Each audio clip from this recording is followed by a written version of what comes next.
last year we organized a conference like this one. We call it Global Health Conference, and students from different countries presented. This year we tried to be more specific and have more specific theme. So we thought a theme which can come across all countries, which is the healthcare and inequality. The inspiration for this conference and future conferences come from you, the students who are here. I'm so grateful for our members of staff also who's here.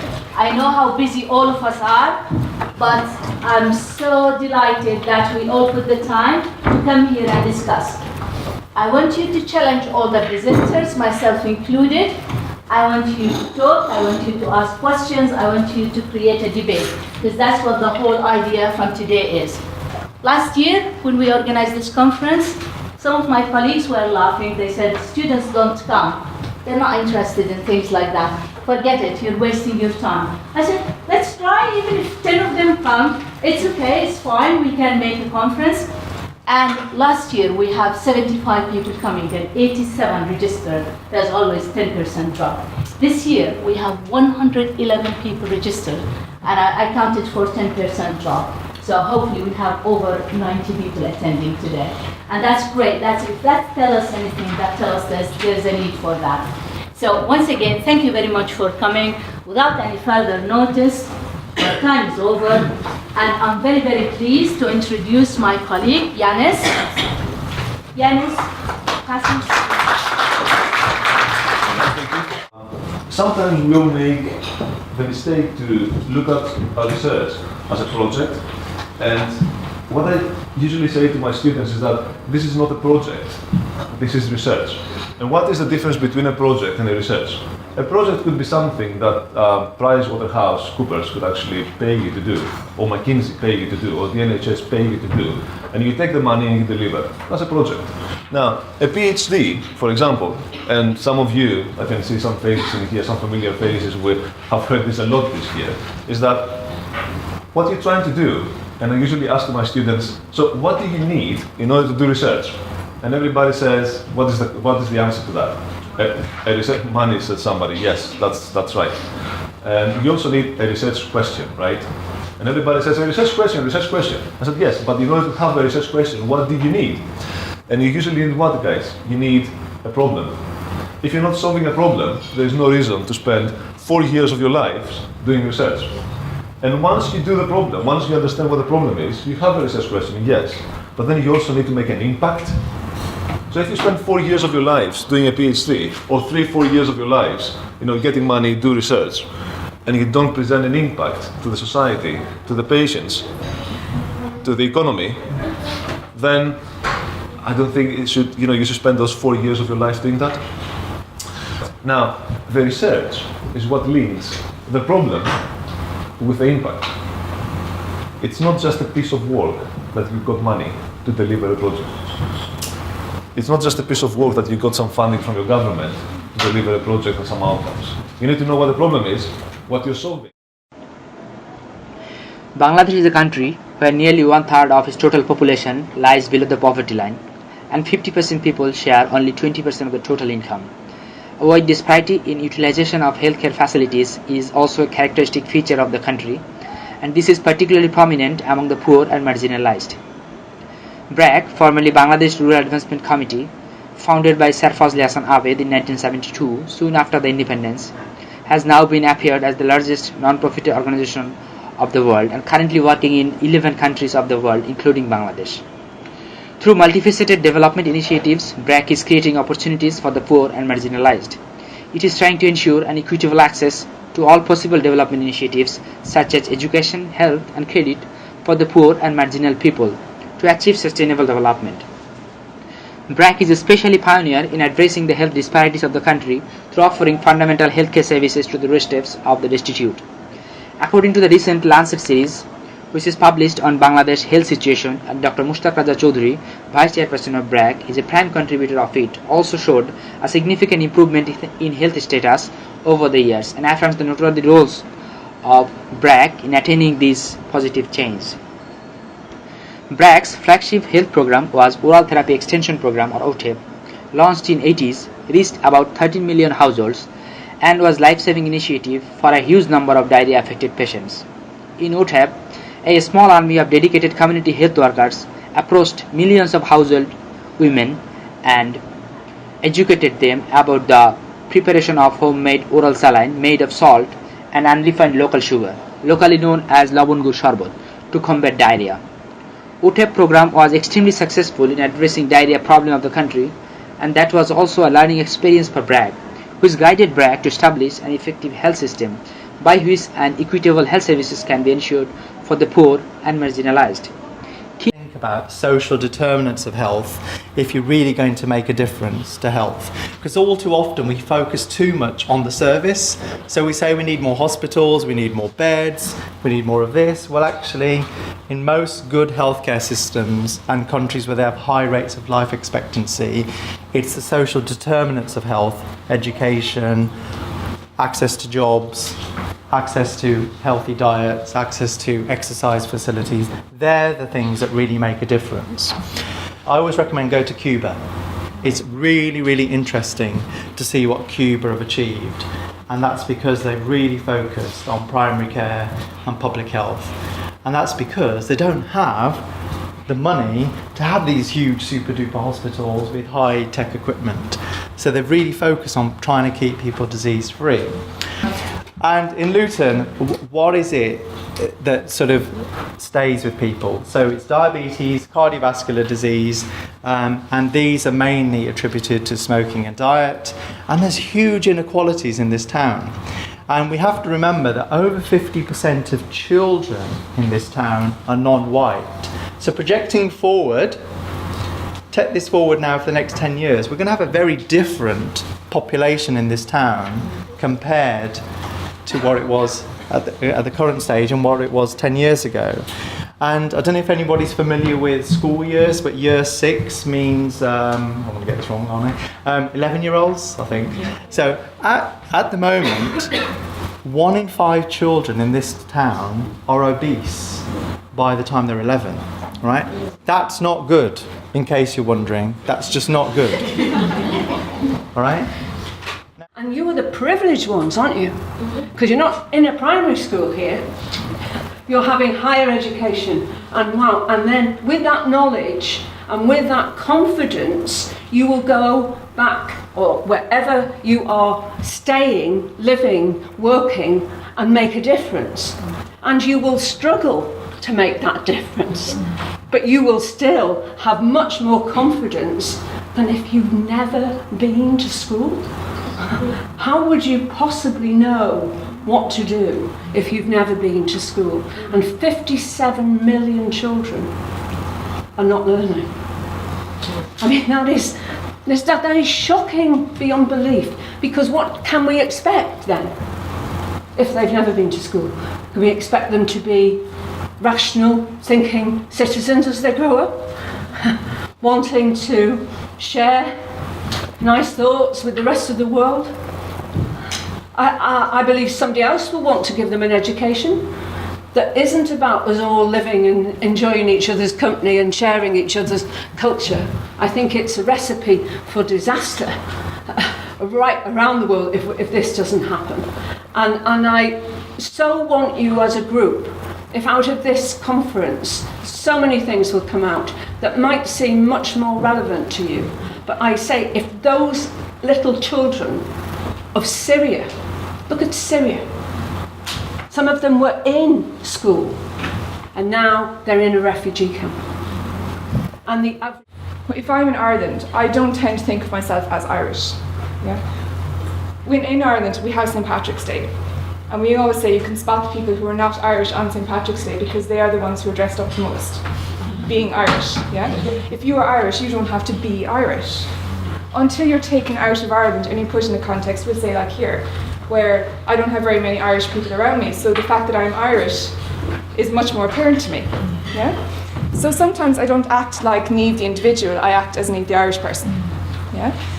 It's the same for all of us, no matter what groups they are. If that group is important to you, sometimes you see the world through that lens. You see the world as a group member, not as an individual. And we have to take that into account when we look at health.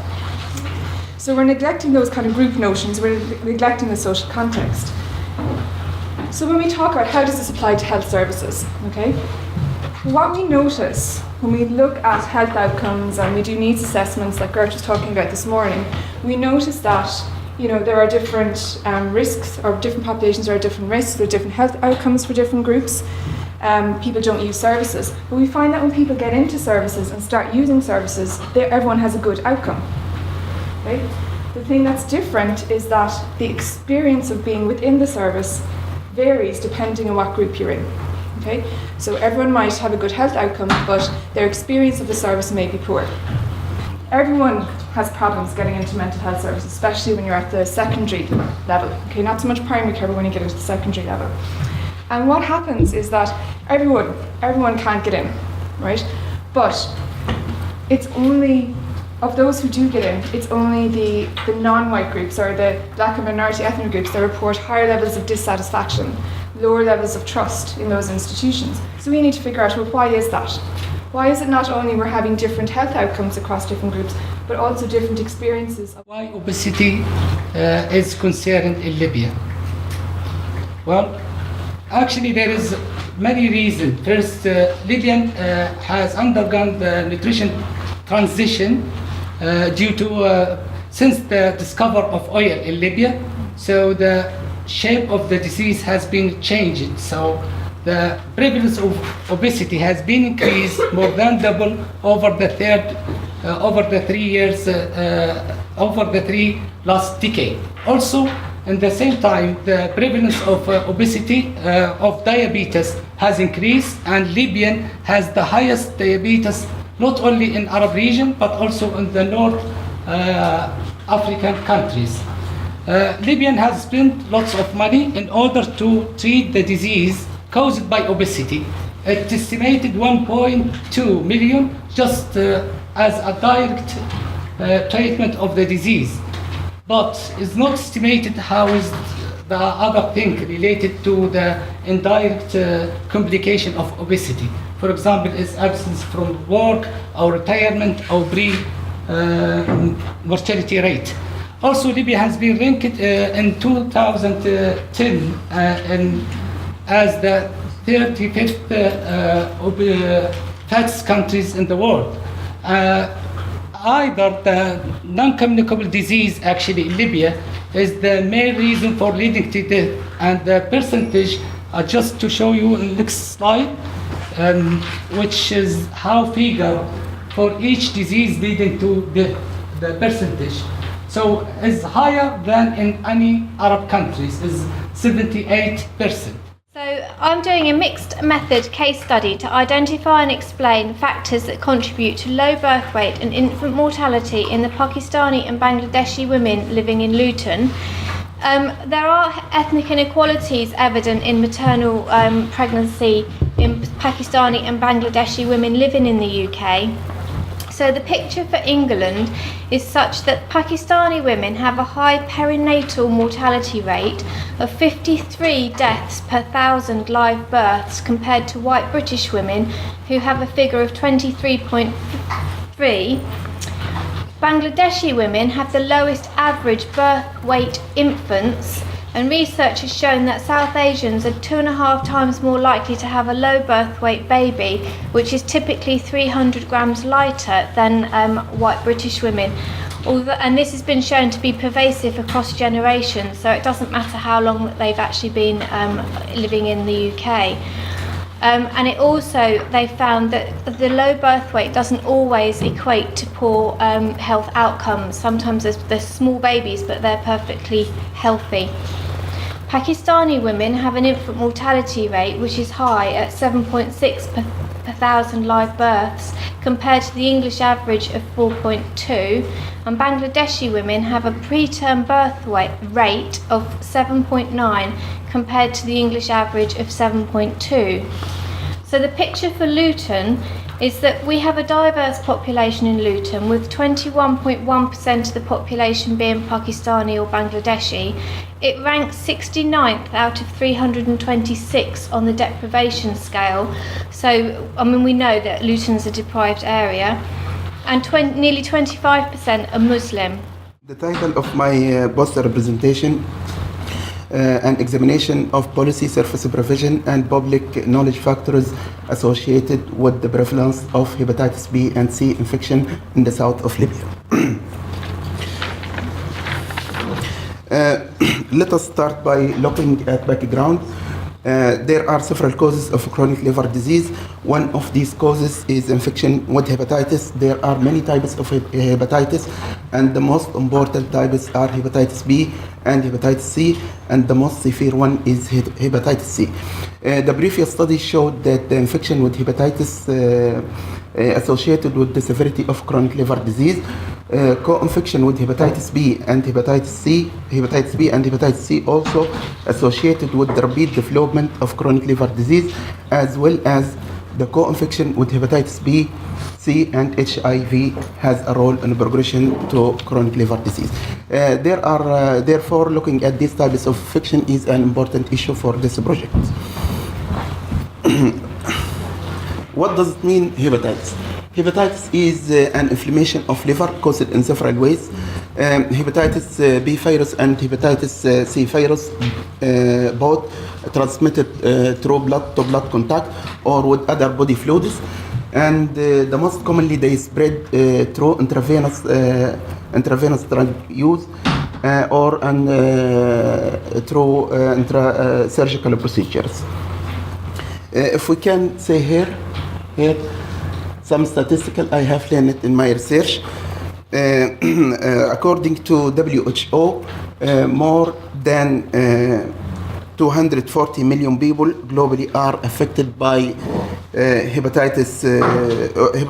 affected by liver disease. Among them, 600,000 people die every year due to.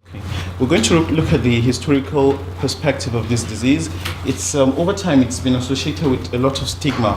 In the past, people with leprosy have been deemed to be cursed by the gods, and most times they've been isolated and taken into leper colonies where they're isolated from the people far from cities, and that has affected the perspective people have about this disease.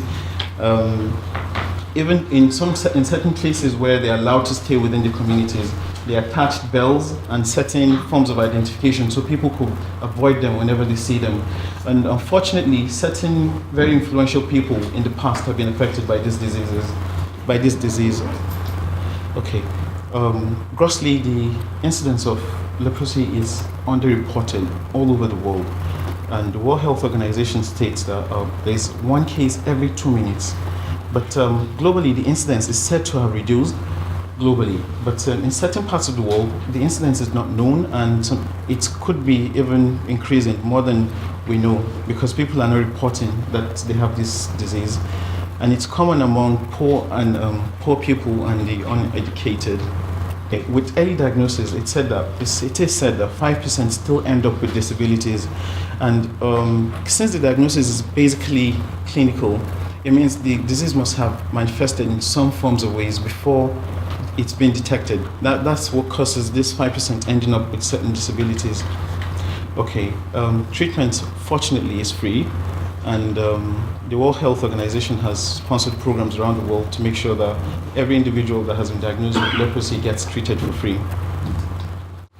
Now, because of globalization, the developed world, or first world countries, as we call them sometimes, are gravely concerned with healthcare in poorer countries and want us all to live a long and healthy life. You'll see a lot of commercials, international donor organizations encouraging people to support work in maybe Latin America and the Caribbean. You might see commercials especially talking about supporting vulnerable people in the African region. I'm sure many of you are familiar with some of those messages.